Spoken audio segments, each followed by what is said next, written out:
Good morning, नमस्कार, पहला प्रणाम दोस्तों। स्वागत है आपका देवभूमि करियर पॉइंट पर। आशा करता हूँ आप सभी लोग स्वस्थ होंगे, काफी अच्छी आपकी स्टडी चल रही होगी। तो देखिए, लगातार आपको मॉर्निंग डोज पीवाईक्यू उपलब्ध कराई जा रहे हैं चैनल पे, और आज इसी क्रम में हम देखेंगे जीके जीएस का पीवाईक्यू नंबर 8। ठीक है, महत्वपूर्ण सीरीज चल रही है दोस्तों। आपका सभी सब्जेक्ट की जीके जीएस हो, सामान्य हिंदी है, उत्तराखंड जीके है। यकीन मानिए, अगर आप इस पीवाईक्यू सीरीज को फॉलो करेंगे तो बहुत बेहतर आपका रिवीजन होगा। साथ ही आगामी परीक्षाओं में आपको इसका निश्चित 101% बेनिफिट देखने को मिलेगा। और देखिए, सबसे महत्वपूर्ण यह है कि आपकी एक कंटिन्यूटी बन जाएगी।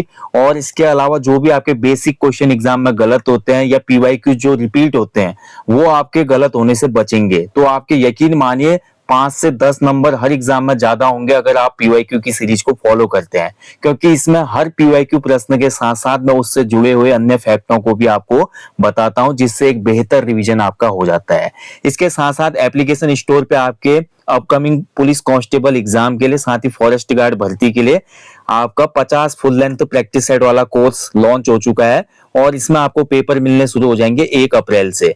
तो पहले 200 अभ्यर्थियों के लिए कूपन कोड है, 40% ऑफ है। आप लोग इस कोर्स में एनरोल जरूर कीजिएगा। आयोग के नवीनतम पैटर्न पर आधारित आपको फुल लेंथ पेपर दिया जाएगा, जिसमें प्रत्येक पेपर में 100 प्रश्न होंगे। और इन 100 प्रश्नों में 20 प्रश्न सामान्य हिंदी के, 10 प्रश्न जनरल रीजनिंग के, 30 प्रश्न जीके जीएस करंट अफेयर के और 40 प्रश्न उत्तराखंड जीके और करंट अफेयर्स के होंगे। यानी कि कंप्लीट 100 नंबर का पेपर होगा। और ऐसे ही 50 पेपर अगले 50 दिनों तक आपको दिए जाएंगे, 1 अप्रैल से लेकर अगले 50 दिनों तक। ठीक है, तो इस सीरीज को जरूर आप फॉलो कर लेना। और बहुत ही बेहतरीन तरीके से टेस्ट आपको मिलेंगे, और हिंदी और अंग्रेजी दोनों भाषाओं में मिलेंगे। केवल 20 प्रश्न हिंदी वाले हिंदी में होंगे, बाकी 80 प्रश्न आपके बाइलिंगुअल होंगे। ठीक है, तो चलिए आज का सेशन शुरू करेंगे। जीके जीएस का पीवाईक्यू नंबर 8 है। आज पहला क्वेश्चन देखते हैं। सिंधु नदी की पहली सहायक नदी का नाम क्या है? बहुत ही महत्वपूर्ण प्रश्न है। देखिए, सिंधु नदी की मैं बात करता हूं। देखिए, सिंधु नदी का उद्गम होता है मानसरोवर झील के पास से। मानसरोवर झील, ठीक है, तो मानसरोवर झील आपकी पड़ती है कहां पे? तिब्बत में। ठीक है, और तिब्बत अभी किसका पार्ट है? चीन का। ठीक है, तो मानसरोवर झील के निकट से ही हमारी सिंधु नदी का उद्गम होता है। और यही सिंधु नदी है भैया, सिंधु, यही सिंधु नदी है जिससे हमारा हिंदू शब्द अस्तित्व में आया है। सिंधु का मतलब होता है इंडस। ठीक है, इंडस नदी बोलते हैं। इसी से हमारी इंडस वैली सिविलाइजेशन जो अब बोलते हैं, सिंधु घाटी सभ्यता, इसी नदी के किनारे बसी हुई थी। सिंधु शब्द का ही अपभ्रंश बन गया हिंदू। ठीक है, हिंदू, सिंधु का ही अपभ्रंश है हिंदू, एक फारसी शब्द, जिससे हमारा हिंदुस्तान नाम अस्तित्व में आता है। ठीक है, अब सिंधु नदी जब आती है तो इसकी जो पहली सहायक नदी है वो है जास्कर नदी। दिए गए विकल्पों में ऑप्शन ए इसमें राइट आंसर हो जाएगा। जास्कर नदी सिंधु नदी की पहली सहायक नदी है। इसके अलावा सिंधु की जो अन्य महत्वपूर्ण सहायक नदियां हैं वो भी नोट कर लो। सिंधु की अन्य सहायक नदियां हैं झेलम नदी, झेलम नदी, झेलम के अलावा चिनाब नदी, झेलम, चिनाब, रावी, ब्यास और हमारा सतलज। ठीक है, तो ये हमारी अन्य महत्वपूर्ण सिंधु नदी की सहायक नदियां हैं, ध्यान रखेंगे। ठीक है, और सिंधु नदी की मैं बात करूं, देखिए भारत और पाकिस्तान के मध्य सिंधु नदी जल समझौता भी हुआ था। सिंधु जल समझौता, ये बहुत इंपॉर्टेंट क्वेश्चन है। कई बार एग्जाम में क्वेश्चन बनता है कि सिंधु जल समझौता कब हुआ था। तो भारत और पाकिस्तान के बीच में ये आपका 1960 में समझौता हुआ था। इसके तहत ये बोला गया कि सिंधु नदी का जो पानी है, उस पानी का 20% पानी यूज करेगा कौन? भारत। ठीक है, और बाकी बचा हुआ 80% पानी किसका होगा? पाकिस्तान का होगा। ठीक है, तो ये सिंधु नदी जल समझौते में बात बोली गई। ठीक है, महत्वपूर्ण एग्जाम में क्वेश्चन बनते हैं, याद रखिएगा। सिंधु नदी जल समझौते के समय भारत के जो प्रधानमंत्री थे कौन थे? जवाहरलाल नेहरू थे। ये भी आपको याद रखना है। तो सिंधु की जो हमारी 5 जो मेन अन्य सहायक नदियां हैं, झेलम, चिनाब, रावी, ब्यास, सतलज नदियां, ये भी बहुत महत्वपूर्ण है। पंजाब से होकर गुजरती है, इसलिए पंजाब को 5 नदियों का प्रदेश भी कहा जाता है। ठीक है, सिंधु नदी भारत में प्रवाहित होने के बाद पाकिस्तान में एंटर करती है, और फाइनली पाकिस्तान के कराची के बाद ये अरब सागर में मुहाना बनाती है। ठीक है, ध्यान रखेंगे, पाकिस्तान के कराची के बाद ये नीचे अरब सागर में गिर जाती है। चलिए आगे बढ़ेंगे। भौगोलिक क्षेत्रफल के आधार पर बढ़ते हुए क्रम में भारत के 4 सबसे बड़े राज्य कौन से हैं? तो सबसे बड़े, देखिए भौगोलिक क्षेत्रफल के हिसाब से बोल रहा है। ठीक है, तो बढ़ते हुए क्रम में भारत के सबसे बड़े 4 राज्य है। तो देखिए, सबसे बड़ा तो राजस्थान है। ठीक है, तो राजस्थान सबसे बड़ा राज्य हमारा क्षेत्रफल में। ठीक है, तो भौगोलिक क्षेत्रफल में सबसे बड़ा राज्य हो जाएगा हमारा राजस्थान। राजस्थान के बाद हमारा नंबर आता है किसका? मध्य प्रदेश का। ठीक है, मध्य प्रदेश के बाद नंबर आता है किसका? महाराष्ट्र का। और फिर हमारा नंबर आता है उत्तर प्रदेश का। ठीक है, तो ये हमारा क्रम हो जाएगा। तो इसका जस्ट उल्टा कर दो क्योंकि बढ़ते हुए क्रम में पूछ रहा है। ठीक है, तो डिसेंडिंग ऑर्डर बना लो इसका। तो सबसे पहले आ जाएगा उत्तर प्रदेश, उत्तर प्रदेश के बाद आ जाएगा महाराष्ट्र, महाराष्ट्र के बाद मध्य प्रदेश, फिर राजस्थान। तो कौन से ऑप्शन में? तो ऑप्शन नंबर बी में है ये। ठीक है, तो देखिए क्षेत्रफल के आधार पर बढ़ते हुए क्रम में बोल रहा है ना, तो ये आपका इंक्रीजिंग ऑर्डर बोल रहा है। तो उत्तर प्रदेश चौथे नंबर पे है, तीसरे नंबर पे महाराष्ट्र है, दूसरे नंबर पे मध्य प्रदेश है, पहले नंबर पे राजस्थान है। ठीक है, तो ये इसका बढ़ता हुआ क्रम हो जाएगा। ऑप्शन बी राइट आंसर हो जाएगा। ठीक है, और यहीं पे क्वेश्चन आपका पूछा जाता कि भारत में जनसंख्या के आधार पे चार बड़े राज्य कौन से हैं? तो जनसंख्या के आधार पे पॉपुलेशन, ठीक है, पॉपुलेशन के आधार पे सबसे बड़ा जो राज्य है वो कौन सा है? उत्तर प्रदेश है। सबसे पहले आ जाता है उत्तर प्रदेश। उसके बाद अगला जो राज्य है पॉपुलेशन के आधार पे महाराष्ट्र है। महाराष्ट्र के बाद आपका बिहार राज्य आ जाता है, और बिहार के बाद आपका चौथे नंबर पे आता है पश्चिम बंगाल। ठीक है, तो ये भारत के चार बड़े राज्य हैं जनसंख्या के आधार पे, और क्षेत्रफल के आधार पे चार बड़े राज्य हैं। सबसे बड़ा है राजस्थान, उसके बाद मध्य प्रदेश है दूसरे नंबर पे, तीसरे पे हमारा महाराष्ट्र, चौथे पे यूपी है। ठीक है, तो अच्छे से याद रखिएगा। चलिए, कुंभ मेला कहाँ पर लगता है? तो देखिए कुंभ मेला जो है हमारे हिंदू धर्म का एक बहुत बड़ा धार्मिक महत्व का मेला है। और कुंभ मेला जैसे कि अभी हाल में ही हुआ था, आपने देखा प्रयागराज में महाकुंभ हुआ था, 144 साल बाद संयोग बना था बोलते हैं। 12वें वर्ष जो है बृहस्पति अपने उसमें प्रवेश करता है। कई बार हम हिंदू माइथोलॉजी के हिसाब से भी बोलते हैं ना, तो बृहस्पति जब प्रवेश करता है हमारे उसमें जो राशि में है, तो फिर उसके बाद क्या होता है 12वें वर्ष इसलिए कुंभ मेला आयोजित होता है। तो ये एक इसके पीछे रीजन है। और 12 वर्ष के अंतराल में भारत के 4 स्थान ऐसे हैं जहां पे कुंभ मेला आयोजित होता है। तो ये कौन कौन से स्थान है? पहला है हरिद्वार, दूसरा है प्रयागराज या इलाहाबाद पूर्व नाम, नासिक और उज्जैन। ठीक है, तो ये 4 प्लेस हैं। तो हरिद्वार जो स्थल है, देखिए हरिद्वार जो है यहाँ पर आपका कुंभ मेला आयोजित होता है। किस नदी के तट पर है? गंगा नदी के तट पर है। प्रयागराज की मैं बात करूं, देखिए प्रयागराज जो है आपका गंगा और यमुना के संगम पर है, गंगा प्लस यमुना। हालांकि यहाँ पर एक अदृश्य सरस्वती भी बहती थी ऐसा बोला जाता है, तो सरस्वती भी है इसमें, इसीलिए त्रिवेणी संगम, 3 नदियों का संगम। और प्रयागराज वाला जो कुंभ है वो ज्यादा यहाँ पर महत्व माना जाता है इसका। तो प्रयागराज हो गया, ठीक है, गंगा यमुना के संगम पर। तीसरा जो हमारा है नासिक, नासिक जो है हमारा महाराष्ट्र में है। और नासिक किस नदी के तट पर है? तो ये गोदावरी के तट पर है, गोदावरी नदी के तट पर। और चौथा हमारा जो उज्जैन है, देखिए तो उज्जैन जो हमारा प्लेस है कहाँ पे है? ये हमारा मध्य प्रदेश में है। उज्जैन जो है क्षिप्रा नदी के तट पर स्थित है, तो यहाँ पर भी हमारा महाकुंभ आयोजित होता है। ठीक है, तो ये 4 प्लेस हैं भारत में कुल मिलाकर जहां पर कुंभ मेले का आयोजन किया जाता है प्रत्येक 12 वर्ष के अंतराल पे। इन्हीं जगहों पर 6 वर्ष में दोस्तों आपका अर्ध कुंभ भी आयोजित होता है। ठीक है, 6 वर्ष में अर्ध कुंभ भी आयोजित होता है, ध्यान रखेंगे। चलिए आगे बढ़ेंगे। निम्नलिखित में से सही अनुच्छेद को पहचाने जिसके अंतर्गत उच्च न्यायालय को अधीनस्थ न्यायालयों की निगरानी का अधिकार है। इंग्लिश वाले भाई इंग्लिश मीडियम में पढ़ ले, हिंदी बाइलिंगुअल में, दोनों क्वेश्चन में बाइलिंगुअल दे रहा हूं ताकि आपको भी आसानी हो। तो यहाँ पर कौन सा ऐसा आर्टिकल है जिसके द्वारा हाई कोर्ट जो भी हमारे अधीनस्थ न्यायालय होते हैं, ठीक है, उनको उन पे नियंत्रण रख सकता है, उन पे निगरानी कर सकता है, उनको निर्देशन दे सकता है। तो ये आर्टिकल है आपका आर्टिकल 235, ऑप्शन सी हो जाएगा इसका उत्तर, आर्टिकल 235। ठीक है, तो 235 के अंतर्गत ये होता है कि अगर कभी आवश्यकता पड़ती है तो हाईकोर्ट आवश्यक होने पर उच्च न्यायालय अधीनस्थ न्यायालय के कार्य में हस्तक्षेप भी कर सकता है। ठीक है, यानी कि ये इंटरफेयर भी कर सकता है इसके काम में, ये ध्यान रखेंगे। आर्टिकल 235 ये आपका पावर देता है किसको? हाई कोर्ट को। इसके अलावा देखिए निगरानी हो गई, निर्देशन हो गया, नियंत्रण हो गया, कोई पद की स्थापना करनी है अगर अधीनस्थ न्यायालय में, उसके अलावा कोई किसी का प्रोन्नति करना है अधीनस्थ न्यायालय में, कोई हमारा जज है या कोई भी हमारा वर्कर है जैसे कि आरओ होते हैं वहां पर भी, उसके अलावा एपीओ होता है असिस्टेंट प्रोसिक्यूशन ऑफिसर, इनका अगर प्रमोशन वगैरह करना है, उसके अलावा अधीनस्थ न्यायालय में कोई छुट्टी वगैरह भी करनी है, तो इसका पावर भी किसके पास होता है? उच्च न्यायालय के पास होता है। ठीक है, तो ये इंपॉर्टेंट है। तो अधीनस्थ न्यायालय में हमारे जिला कोर्ट आ जाता है, सेशन कोर्ट आ जाता है, उसके अलावा जो भी अन्य कोर्ट हैं, छोटे न्यायालय जो होते हैं वो सभी आ जाते हैं इसके अंतर्गत। ठीक है, तो महत्वपूर्ण क्वेश्चन है, याद रखिएगा आर्टिकल 235। नेक्स्ट क्वेश्चन है, देखिए भारतीय संविधान के अनुच्छेद 243 के का पंचायतों के किस प्रावधान से संबंध है? तो भारतीय संविधान का जो आर्टिकल 243 है ये सबसे महत्वपूर्ण है। 243 जो है ये पंचायत से संबंधित है। इसमें पंचायतों की 243 में तो सबसे पहले परिभाषा है पंचायत की, ठीक है, पंचायत क्या होंगी।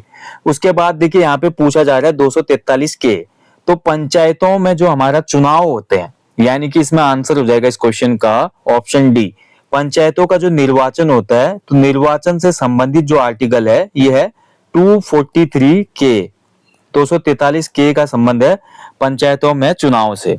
पंचायतों का गठन किस अनुच्छेद में है? तो पंचायतों का गठन है 243 बी में, ठीक है। पंचायतों की संरचना की अगर मैं बात करूं तो पंचायतों की संरचना स्ट्रक्चर हमारा दिया गया है 243 सी में, ठीक है।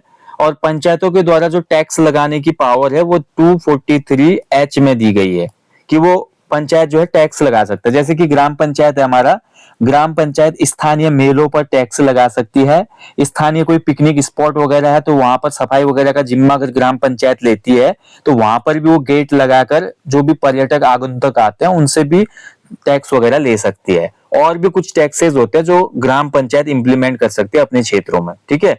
तो ग्राम पंचायत से संबंधित जो भी अनुच्छेद होते हैं ये आपको अच्छे से याद होने चाहिए। जैसे कि इसमें जो पंचायतों में महिलाओं का आरक्षण है किस अनुच्छेद में है, पंचायत में जो हमारा योग्यता होती है, जो चुनाव लड़ने के लिए योग्यताएं हैं वो किस अनुच्छेद में है। तो 243 के अंतर जितने मैक्सिमम आप अनुच्छेद याद कर सकते हैं पंचायतों से वो बहुत महत्वपूर्ण है। एग्जाम में क्वेश्चन हमेशा बनता है, मैच द फॉलोइंग वाला क्वेश्चन बनता है या डायरेक्ट ऐसे ही क्वेश्चन आ जाता है। राष्ट्रीय बाल अधिकार संरक्षण आयोग, ठीक है, जिसको एनसीपीसीआर भी कहा जाता है, तो ये आपका 2005 के तहत किस आयु वर्ग के बच्चों को परिभाषित करता है? तो the national commission for protection of child rights, जिसको एनसीपीसीआर भी कहा जाता है, ये आपका बच्चों के रूप में परिभाषित करता है 0 से लेकर 18 वर्ष तक के बच्चों को। क्योंकि देखिए 18 साल तक जब तक बच्चा नहीं होता तब तक वो क्या रहता है, नाबालिग बोलते हैं ना। 18 से कम उम्र का जो बच्चा होता है वो नाबालिग होता है, यानी कि वो बालिग नहीं हुआ है। 18 साल में जैसे उसको वोट देने का अधिकार मिलता है तो वोटिंग के अधिकार के बाद बच्चा हो जाता है बालिग। 18 ईयर्स कंप्लीट करने के बाद वो बालिग हो जाता है, यानी कि एक वयस्क नागरिक है फिर वो भारत का, ठीक है। और 0 से 18 वर्ष में इसको रखा जाता है। एनसीपीसीआर की स्थापना की मैं बात करूं तो इसकी स्थापना हुई थी 2007 में, एक्ट आया था 2005 में और स्थापना इसकी है 2007 की, ये ध्यान रखेंगे। अब ये काम क्या करता है? तो जैसा कि नाम से ही पता है, बाल अधिकार संरक्षण आयोग, यानी कि ये बच्चों के अधिकारों की रक्षा करता है, संरक्षण करता है और उनका विकास करता है, ठीक है। कुल मिला के बाल अधिकारों से संबंधित एक आयोग है।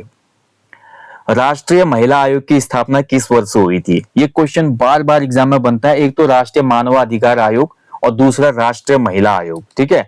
तो राष्ट्रीय जो महिला आयोग था इसकी स्थापना की गई थी 1992 में, ऑप्शन बी इसका राइट आंसर हो जाएगा, ठीक है। अगर डेट की मैं बात करता हूं तो 31 जनवरी 1992 को इसकी स्थापना की गई थी। अब जैसा कि नाम से पता चला, राष्ट्रीय महिला आयोग महिलाओं के जो भी अधिकार हैं उनके संरक्षण से संबंधित एक आयोग है, कमीशन है। और जब ये राष्ट्रीय महिला आयोग बना था पहली बार तो पूछा जाता है कि इसकी जो पहली अध्यक्ष थे वो कौन थे, ठीक है, पहली अध्यक्षा कौन थी इसकी। तो राष्ट्रीय महिला आयोग की पहली अध्यक्ष थी सुश्री जयंती पटनायक। ये कई बार एग्जामों में पूछा गया है, जयंती पटनायक इसकी पहली अध्यक्षा थी, ठीक है, ध्यान रखेंगे। और मैं वही बात करूं वर्तमान में इसकी अध्यक्षता कौन है, तो वर्तमान में राष्ट्रीय महिला आयोग की जो अध्यक्षा है इनका नाम है विजया रहाटकर, विजया रहाटकर, ठीक है। तो ये अभी वर्तमान में राष्ट्रीय महिला आयोग की अध्यक्ष हैं, ये भी याद रखना। अब आपसे मैं क्वेश्चन पूछूंगा जिसका आप कमेंट बॉक्स में कमेंट करेंगे। आप बताएंगे कि भारत में मानवाधिकार आयोग, भारत में जो मानवाधिकार आयोग है इसकी स्थापना कब हुई थी, ठीक है। मानवाधिकार आयोग की स्थापना कब हुई थी, कमेंट बॉक्स में जरूर कमेंट करें। क्लियर, चलिए आगे बढ़ेंगे। गलत जोड़े को पहचाने, ठीक है, इनमें से एक गलत है। आर्टिकल 106 जो है संसद सदस्यों के वेतन और भत्तों से संबंधित है, बिल्कुल सही है ये। अनुच्छेद 110 का संबंध है संसद में सदस्य संबंधी अनर्हता, ये गलत हो जाएगा। आर्टिकल 102 धन विधेयक की परिभाषा, ये भी गलत है भाई। अनुच्छेद 118 दल परिवर्तन के आधार पर निअर्हता, ये भी आपका गलत हो जाएगा, ठीक है। तो यहाँ पर देखिए ये सभी आर्टिकल नीचे के 3 तो गलत है, आप गलत जोड़ा बोल रहा है इसमें, तो इसको थोड़ा करेक्ट करते हैं, ठीक है। चलिए क्वेश्चन जैसा भी था अब इसके आंसर को मैं करेक्ट करता हूँ। पहला अनुच्छेद तो सही इसमें जुड़ा हुआ है। आर्टिकल जो 106 है 106 में ये बोला गया है कि संसद सदस्यों के जो वेतन और भत्ते होंगे उनसे संबंधित प्रावधान है। अनुच्छेद 110 हमको बताता है किसके बारे में, तो धन विधेयक की परिभाषा बताता है, ठीक है, जो ऑप्शन सी में दिया गया है। अनुच्छेद 102 में हमारी बात बताई गई है किससे संबंधित, तो 102 में है संसद में जो सदस्य हैं इनकी अनर्हता से संबंधित है ये, ठीक है, ध्यान रखेंगे। 102 में हमारे संसद के सदस्यों की अनर्हता है। और वहीं बात करूं अनुच्छेद 118, तो 118 में दल परिवर्तन के आधार पर निहरता नहीं है। 118 में ये बोला गया है कि संसद भैया लोकसभा, संसद में जो हमारी लोकसभा है, ठीक है, या राज्यसभा है, संसद में जो हमारे सदन है, सदन भाई कोई नियम कानून बना सकती है, सदन जो है नियम वगैरह बना सकती है, ठीक है, जो जरूरतमंद नियम है उसको बना सकती है। तो ये हमारा अनुच्छेद 118 में बोला गया है, ठीक है। तो ये आप करेक्ट कर लेंगे सभी अनुच्छेद। 106 वाला तो सही है, संसद के सदस्यों के वेतन और भत्ते हैं। 110 में धन विधेयक की परिभाषा दी गई है। 102 में संसद में सदस्यता संबंधी अनर्हता के बारे में बताया गया कि किस प्रकार से संसद में सदस्य की सदस्यता अनर्ह हो जाएगी, यानी कि कैसे वो डिस्क्वालीफाई हो सकता है अपनी मेंबरशिप से। और 118 में बोला गया है कि संसद के जो सदन है, स्पेशली लोकसभा वगैरह, वो हमारे नियम कानून कुछ बना सकते हैं इस आर्टिकल के तहत, ठीक है, जो भी रिक्वायर्ड है। निम्न युग्मों में से कौन सा सुमेलित नहीं है, फिर से बताना है, सही सुमेलित नहीं है। तीसरी जो अनुसूची है इसमें शपथ और प्रतिज्ञान के प्रारूप है, बिल्कुल सही है। वर्तमान में हम देखते हैं तो हमारे संविधान में कितनी 12 शेड्यूल हैं, ठीक है, 12 अनुसूचियां हैं, 12 अनुसूचियां हैं वर्तमान संविधान में, ठीक है, ध्यान रखेंगे। 8वीं अनुसूची में भाषाएं हैं, ठीक है, भारत में जो है 22 भाषाओं को मान्यता प्राप्त है, तो ये 8वीं अनुसूची में हमारा दिया गया है। 9वीं अनुसूची में हमारा देखिए राज्यसभा की सीटों का आवंटन, ये गलत हो जाएगा, ठीक है, तो 9वीं अनुसूची में राज्यसभा सीटों का आवंटन नहीं है। जबकि हमारी 10वीं अनुसूची जो है दल बदल परिवर्तन के आधार पर नियरता को बताती है, ये भी सही है। 10वीं अनुसूची में दल बदल अधिनियम है उससे संबंधित बातों को बताया गया है, ठीक है, ये आपको ध्यान रखना है। जो हमारी राज्यसभा में सीटों का आवंटन है, तो राज्यसभा में जो सीटों का आवंटन होगा ये किस अनुसूची में बताया गया है, तो ये आपकी 4थी अनुसूची में बताया गया है। 4थी अनुसूची, राज्यसभा में सीटों का आवंटन का जो प्रावधान है 4थी अनुसूची में बताया गया, तो ऑप्शन सी इसमें सुमेलित नहीं है, बाकी सभी इसमें सही सुमेलित हैं, ध्यान रखेंगे, ठीक है। दल परिवर्तन की यहाँ पे बात आ रही, तो देखिए भारत में जो दल परिवर्तन था इसके लिए भैया एक अधिनियम आया था हमारा, ठीक है, संविधान का संशोधन हुआ था 1985 में। 1985 में संविधान का 52वां संविधान संशोधन हुआ, और इस 52वें संविधान संशोधन के बाद दल परिवर्तन से संबंधित 2 आर्टिकल जोड़े गए, आर्टिकल 102 का पार्ट 2 एंड आर्टिकल 191 का पार्ट 2, ठीक है, जिसमें आपका दल बदल विरोधी कानून बनाए गए हैं कि किस प्रकार से अगर कोई व्यक्ति अपना दल बदल लेता है चयनित होने के बाद तो उसकी सदस्यता खत्म कर दी जाती है। आजकल आपने देखा होगा अगर कोई कांग्रेस वाला जीता है और वो बीजेपी में जाता है जीतने के बाद, तो उसकी जो सदस्यता है वो समाप्त कर दी जाएगी, ठीक है। तो पहले ऐसा नहीं होता था, पहले कुछ लोग वहां मर्ज हो जाते थे तो यहाँ सरकार गिर जाती थी, तो कई बार ऐसा देश में देखने को मिला।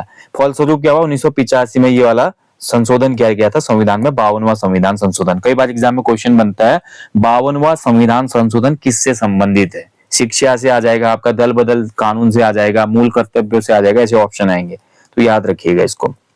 स्वतंत्र भारत की संविधान सभा के स्थायी सभापति कौन थे, देखिए स्वतंत्र बोल रहा है, आप सभी को पता है संविधान सभा का गठन हुआ था 6 दिसंबर 1946 को। संविधान सभा की पहली बैठक हुई थी 9 दिसंबर 1946 को, ठीक है। अब 1946 की बात आ रही तो उस समय देश आजाद नहीं था, तो उस समय जो अस्थायी अध्यक्ष बनाए गए थे हमारे सच्चिदानंद सिन्हा जी थे। उसके बाद 11 दिसंबर को हमारा क्या हुआ, इसके स्थायी अध्यक्ष बनाए गए डॉक्टर राजेंद्र प्रसाद जी, ठीक है। अब यहाँ पर पूछा थोड़ा आपको घुमाने के लिए कि जब भारत आजाद हुआ उसमें संविधान सभा के स्थायी सभापति कौन थे, तो इसमें बिल्कुल भी कंफ्यूज होने की बात नहीं है दोस्तों। जो परमानेंट एक बार उसके प्रेसिडेंट बन गए हमारी कॉन्स्टिट्यूशनल असेंबली के, वही रहेंगे, तो राजेंद्र प्रसाद ही इसका सही उत्तर होगा, ठीक है, सी।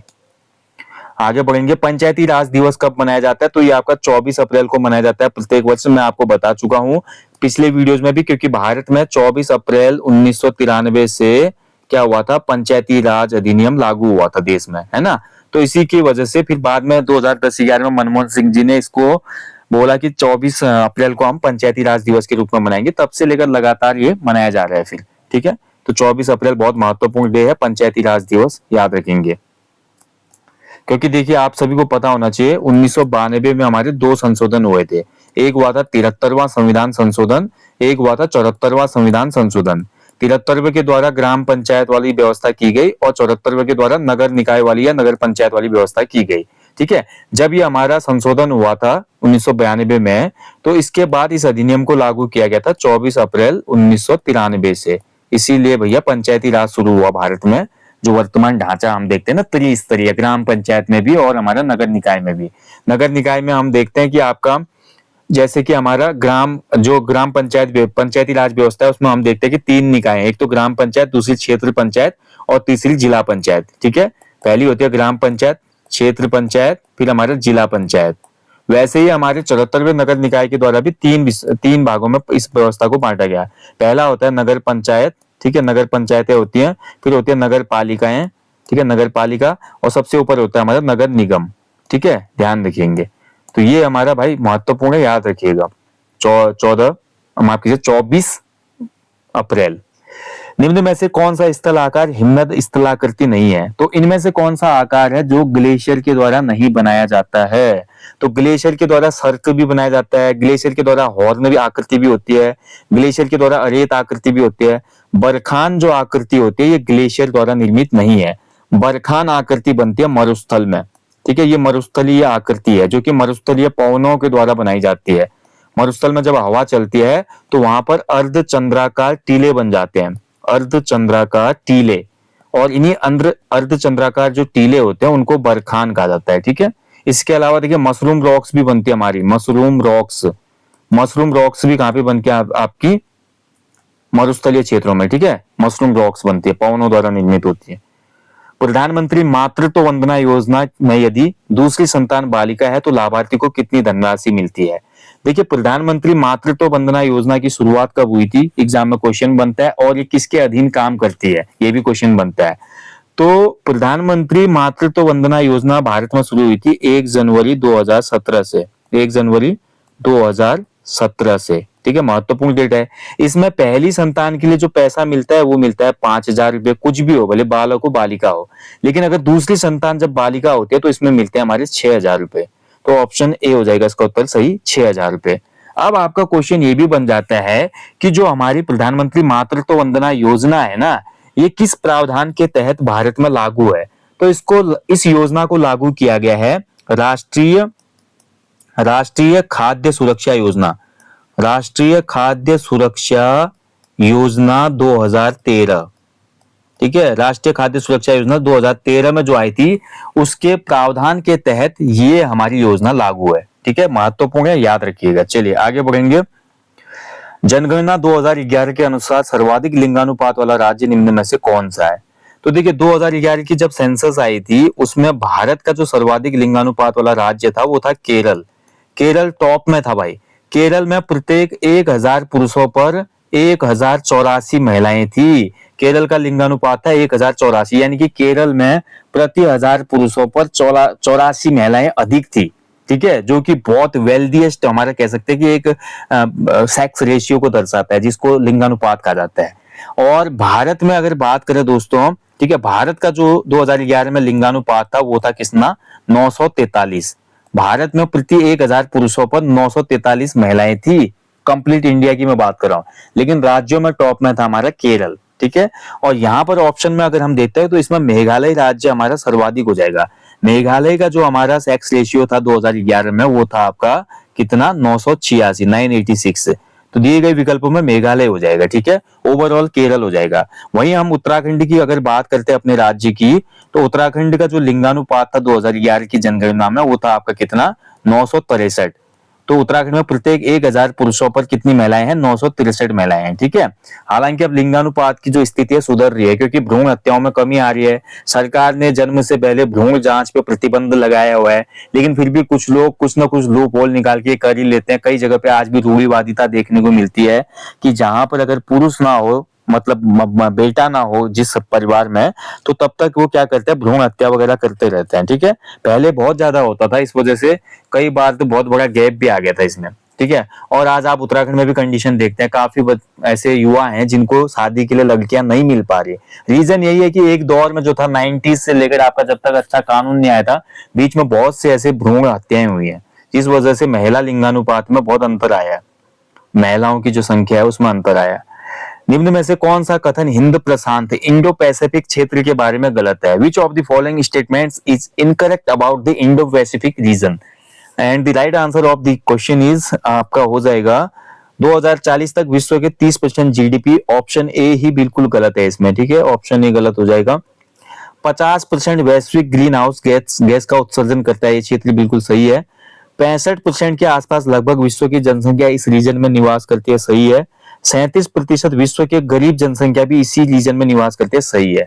तो इंडो पैसिफिक यानी कि हिंद प्रशांत वाला जो एरिया है, हिंद महासागर में स्थित जो देश है और साथ ही प्रशांत महासागर में पूर्व में स्थित देश जो है, इंडो पैसिफिक रीजन में हमारे भारत के पूर्व का भाग, जो पूर्व में जैसे म्यांमार, इंडोनेशिया, थाईलैंड, मलेशिया और भी जितनी भी कंट्रीज आती है, ये कंट्री लगा के, और जो हमारे जो इंडो ओशियन है हमारा, जो हिंद महासागर है, ठीक है, तो उसमें हमारे जितनी कंट्रीज हैं, तो इन देशों में देखा जाए तो 50% जो वैश्विक ग्रीन हाउस का उत्सर्जन ये करते हैं, यानी कि 50% ग्लोबल ग्रीन हाउस गैस का एमिशन करते हैं, सही है। 65 वर्ल्ड की ओवरऑल पॉपुलेशन यहाँ पे रहती है, 65% सही है। 37% वर्ल्ड की जो पॉवर्टीज है, या आप बोल सकते हैं जो हमारे पुअर पीपल है, यहीं पे सही है। 2040 तक विश्व का जीडीपी का देखिए, 2040 तक की मैं बात करता हूँ तो ये तो जीडीपी लगभग 65 से 70% का यहाँ पे अनुमान है, ठीक है, 2040 की मैं बात कर रहा हूँ। तो 40 तक की जीडीपी का अनुमान लगाए तो कम से कम 60% तो फिर भी है। तो ये 30% वाला स्टेटमेंट गलत हो जाएगा इसमें, ठीक है, क्योंकि जीडीपी का भी एक बहुत बड़ा भाग इन देशों में हमारा देखने को मिलता है, क्योंकि इम्पोर्ट एक्सपोर्ट बहुत ज्यादा है यहाँ पे। 22 फरवरी 2023 को भारत ने शिकागो अधिवेशन का अनुमोदन किया, जिसका संबंध है, अब ये तो देखिए उस समय का करंट अफेयर होगा पीवाईक्यू में, ये जो संबंध था ये हमारा नागरिक विमानन से संबंधित था, ठीक है, उड्डयन वाला जो होता है, ऑप्शन सी हो जाएगा, ज्यादा डिस्कस नहीं करेंगे इसको। भारत जो है अमेरिका और चीन के तकनीकी वर्चस्व के बीच कौन सा नया दृष्टिकोण प्रस्तुत कर रहा है? बहुत अच्छा क्वेश्चन है, मेंस के लिए भी बहुत महत्वपूर्ण है। अगर आप लोअर पीसीएस या पीसीएस एग्जाम की प्रिपरेशन कर रहे हैं, क्वेश्चन बन सकता है मेंस में भी। भारत जो है आज वर्तमान समय में अमेरिका और चीन के तकनीकी वर्चस्व के बीच में कौन सा दृष्टिकोण प्रस्तुत कर रहा है? कौन सी न्यू अप्रोच है इंडिया की, ठीक है। अब देखिए इसमें क्या कर रहा है भारत, तो वर्तमान समय में भारत दिए गए विकल्पों में विदेशी टेक कंपनियों पर पूरी तरह से प्रतिबंध लगाना, ऑप्शन सी हो जाएगा इसका आंसर, ठीक है। भारतीय कंपनियों को विदेशों में निवेश करने की अनुमति देना, ये तो है ही, ठीक है। डिजिटल इंडिया नीति को बढ़ावा तो दे ही रहा है भारत, भारतीय स्टार्टअप्स के सरकारी स्वामित्व में लेना, ठीक है, ये भी हमारा हो रहा है, बहुत जगह पे फंडिंग वगैरह हो रही है। तो ये बोला कि अमेरिका और चीन के तकनीकी वर्चस्व के बीच, क्योंकि अमेरिका और चीन दोनों ही टेक्नोलॉजी में बहुत आगे हैं, और आप देखते हैं कि हर देश में इनकी एप्लीकेशन है, टेक्निकल जो भी इक्विपमेंट है उनका प्रयोग किया जा रहा है। लेकिन भारत चाहता है कि विदेशी टेक कंपनियों पर पूरी तरह से प्रतिबंध लगाया जाए। हालांकि ऑफिशियल तौर पे भारत जाहिर नहीं करता, लेकिन भारत चाहता है कि हम अपना एक स्वतंत्र आत्मनिर्भर टेक इकोसिस्टम बनाएं, जिसके तहत आप देखते हैं कि भारत ने बहुत सी जगह पर हमारा सेमीकंडक्टर जो होता है, सेमीकंडक्टर चिप जो होती है ना, आपने सुना होगा कई बार इसका शॉर्टेज हो गई थी, तो प्रोडक्शन कितना कम हो गया था कारों का या ऐसे सेक्टरों का जहां पे सेमीकंडक्टर चिप्स की जरूरत पड़ती है। तो भारत क्या कर रहा है, सेमीकंडक्टर चिप को बढ़ावा दे रहा है, उत्पादन को, ठीक है, इसके उत्पादन को बढ़ावा दे रहा है। उसके अलावा भारत में जो एप्लीकेशन बन रहे हैं, भारत में जो भी टेक्निकल एप्लीकेशन बन रही है, उनके यूज को बढ़ावे के लिए सरकार प्रोत्साहन कर रही है। आप देख सकते हैं यूपीआई इसका एक बहुत बड़ा एग्जाम्पल है, जिसने बहुत से देशों में प्रवेश किया है और सफलता भी हासिल की है। यूनिफाइड पेमेंट इंटरफेस इसको कहा जाता है, ठीक है, जिसको बनाया किसने, आपका यूपीआई का निर्माण किसने किया, ये क्वेश्चन भी कई बार आपका बन जाता है, ठीक है। तो इसको बनाया है आपका national payment corporation of India ने, एनपीसीआई ने इसका निर्माण किया है, national payments corporation of India. तो एनपीसीआई की ऐप है, आप जानते हैं यूपीआई की वजह से संभव हो पाए, गूगल पे, फोन पे, पेटीएम, जो भी पे हम चला रहे हैं, यूपीआई ने एक इंटरफेस दिया है इनको, तभी जाके एक क्लिक में हम आपको पैसे भेज पा रहे हैं, आप हमें भेज पा रहे हैं, आप देश के किसी भी कोने में पैसे भेज पा रहे हैं, ठीक है। तो ये सब चीजों को बढ़ावा देने के लिए भारत सरकार यहाँ पर प्रतिबद्ध है, और प्रोत्साहन कर रही है। कुल मिला के भारत सरकार एक इंडिपेंडेंट जो हमारा टेक इकोसिस्टम होता है उसको देश में ही डेवलप करना चाहती है ताकि दूसरे देशों पर निर्भरता बिल्कुल कम हो जाए। ठीक है, तो सी आंसर इसमें बिल्कुल उचित आंसर होगा। भारत में किस परंपरागत कपास की किस्म को पुनर्जीवित करने के प्रयास किए जा रहे हैं? देखिए भारत में जो है बीटी कपास, आपने सुना होगा कई बार बीटी कपास। बीटी कपास जो है एक हाइब्रिड, बोल सकते हैं कि हाइब्रिड कपास है ये। ठीक है, अब इस बीटी कपास में क्या होता है ना, इसमें सिंचाई की ज्यादा आवश्यकता पड़ती है, सिंचाई की बहुत ज्यादा आवश्यकता पड़ती है, और इसमें जो पेस्टिसाइड्स होते हैं इनका भी बहुत ज्यादा यूज होता है, जिनको हम हिंदी में बोलते हैं कीटनाशक। कीटनाशक का भी बहुत उपयोग होता है इस हाइब्रिड वाली कपास में, जिसको बीटी कपास कहते हैं। हालांकि इसका उत्पादन ज्यादा होता है। ठीक है, कोई भी हाइब्रिड चीज होगी उत्पादन ज्यादा देती है लेकिन क्वालिटी कम होती है। आप किसी भी चीज में देख लो, अगर आप हाइब्रिड कोई खीरा लगाओ, तरबूज लगाओ, गेहूं चावल लगाओ, उत्पादन तो ज्यादा होगा, बट जो पारंपरिक बीज का उत्पादन था या उसके जो न्यूट्रिशियंस वैल्यू थी या क्वालिटी थी उससे कॉम्प्रोमाइज हो जाता है। तो भारत सरकार भाई नहीं चाहती कि बीटी और जो कपास है इसको उत्पादन को बढ़ावा दिया जाए, इसलिए वो हमारा जो ब्लैक कॉटन, भारत की पहचान ही है ब्लैक कॉटन। ठीक है, हालांकि नाम से आपको ब्लैक सुनाई दे रहा है लेकिन कॉटन रुई जो है सफेद ही होती है। तो भारत में पूर्व से ही क्या होता है, ब्लैक कॉटन का बहुत अच्छा उत्पादन होता है, इसकी क्वालिटी बहुत बेहतरीन होती है, गुणवत्ता इसकी बहुत अच्छी होती है अगर मैं कंपेयर करूं इसको बीटी कपास से। तो जो काला कॉटन है, ब्लैक कॉटन जो है, इसको पुनर्जीवित करने के प्रयास किए जा रहे हैं देश में। ठीक है, वह स्थान बताइए जहां विश्व का प्रथम अंतरराष्ट्रीय शिखर वार्ता IEAI 2023, ठीक है, REAIM हुआ था, जहाँ पे यानी कि आर्टिफिशियल इंटेलिजेंस का पहला एक ये आपका सम्मेलन था जो कि हेग नीदरलैंड में हुआ था 2023 में। तो 2023 का करंट है, ज्यादा इसको पढ़ने की आवश्यकता नहीं है, हालांकि पूछ भी लेता है आयोग कभी कभी 2-2 साल पुराने करंट अफेयर, तो याद रख लेना, ज्यादा इसमें डिस्कस नहीं करूंगा। ये नीदरलैंड में हुआ था, हेग में। ठीक है, इसको शॉर्ट में भी पूछ सकता है, वो केवल REAIM पूछ लेगा आपसे कहां पे आयोजित हुआ था ये। ठीक है, ध्यान रखेंगे। तो ये एक सेफ एक्सपेरिमेंट था आर्टिफिशियल नॉलेज का इन आर्मी। ठीक है, ये हेग नीदरलैंड में भैया आपका इंटरनेशनल कोर्ट ऑफ जस्टिस भी है। ठीक है, अंतरराष्ट्रीय न्यायालय, कोर्ट ऑफ जस्टिस भी है। क्वेश्चन बनता है ना आपका कि कहां पे स्थित है इंटरनेशनल कोर्ट ऑफ जस्टिस, तो ये द हेग में स्थित है, नीदरलैंड में। अगला देखिए, लास्ट क्वेश्चन है, निम्नलिखित में से कौन दिल्ली G20 में शिखर सम्मेलन 2023 के उपरांत इसका सदस्य नहीं है? तो देखिए G20 की अगर मैं बात करता हूं भैया, G20 ठीक है, दुनिया के विकासशील देशों का समूह है, हालांकि कुछ अन्य संगठन भी हैं इसमें। तो G20 में अगर मैं बात करूं तो दिए गए विकल्प में यूरोपियन यूनियन है भाई, अफ्रीकन यूनियन शामिल हुआ नवीनतम, रूस तो था ही, इसमें ऑप्शन बी हो जाएगा, गल्फ कोऑपरेशन काउंसिल इसमें नहीं है। ठीक है, ऑप्शन बी हो जाएगा। अब G20 की थोड़ा बात कर लेते हैं। G20 में वर्तमान समय में अगर हम देखें तो G20 में वर्तमान में है 19 देश। कितने देश हैं? 19 देश हैं, प्लस इसमें एक है यूरोपियन यूनियन 20, प्लस इसमें एक आपका हो गया अफ्रीकन यूनियन। ठीक है, तो अभी आप देख सकते हैं 19 देश हैं, 2 यूनियन है इसमें। उसके अलावा यूरोपियन यूनियन है, तो यूरोपियन यूनियन में आपको पता ही है कितने कंट्रीज हैं, 27 देश तो यही हो गए। यूरोपियन यूनियन में कितने देश है? 27 देश। और अफ्रीकन यूनियन में जितने देश है वो भी इसमें ऑटोमेटिक शामिल हो गए, क्योंकि अगर इसमें शामिल हो रहा है तो G20 जो है बहुत बड़ा अब एक संगठन बनता ही जा रहा है। ठीक है, अफ्रीकी संघ को इसका पूर्ण सदस्य बनाया गया था 2023 में, ये भी महत्वपूर्ण है। अब क्वेश्चन बनता है, देखिए भारत में G20 सम्मेलन हुआ था, उसके बाद 2024 की मैं बात करूं तो कहां पे हुआ? 2024 का G20 सम्मेलन हुआ था ब्राजील में।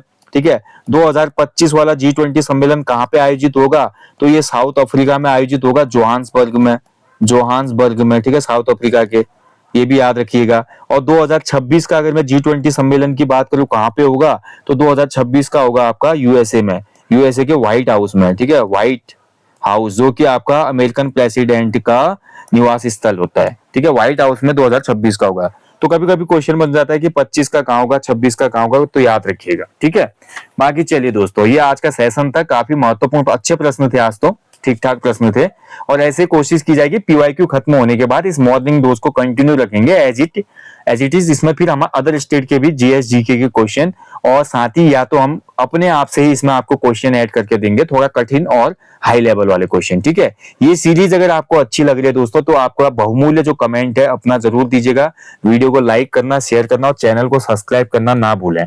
आपके लिए देखिए लगातार कंटिन्यूटी मैंने बनाई है और मैंने आपको प्रॉमिस किया है कि नेक्स्ट एग्जाम तक आपको ये सीरीज मिलती रहेगी, तो मैं पूरी पूरी कोशिश करूंगा अपनी कंटिन्यूटी देने की। आप लोग भी खुद से प्रॉमिस करें कि लगातार एग्जाम तक आप अपने सिलेबस का रिवीजन करेंगे, अपने जो भी हमारे टेस्ट वगैरह होते हैं उनको लगाएंगे, साथ ही फुल लेंथ प्रैक्टिस सेट लगाएंगे और पीवाईक्यू का अवलोकन करेंगे।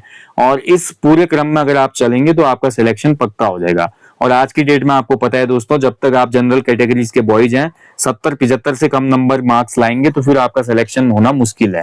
कंपटीशन बहुत ज्यादा है और लोगों के पास रिसोर्सेज भी बहुत ज्यादा हो गए हैं आजकल। ठीक है, घर बैठे आज एक बच्चा बहुत अच्छी तैयारी कर ले रहा है क्योंकि बहुत से रिसोर्सेज उसके पास मौजूद है। चलिए दोस्तों, यहीं पे सेशन को मैं समाप्त करता हूं। बाकी देखिए, अगर अभी तक भी आपने एप्लीकेशन स्टोर पे नए जो प्रैक्टिस सेट चलने वाले उसमें एनरोल नहीं किया है तो इस वीडियो के डिस्क्रिप्शन बॉक्स में लिंक है, आप लोग लिंक से डायरेक्ट उस टेस्ट को ले सकते हैं। कूपन कोड अप्लाई कीजिएगा, पहले 200 अभ्यर्थियों के लिए केवल। बाकी हमेशा की तरह बोलूंगा, अपने जीवन में एक पेड़ अवश्य लगाएं और लोगों को भी इसके लिए अवेयर कराएं। Thank you for watching. जय हिंद, जय देवभूमि।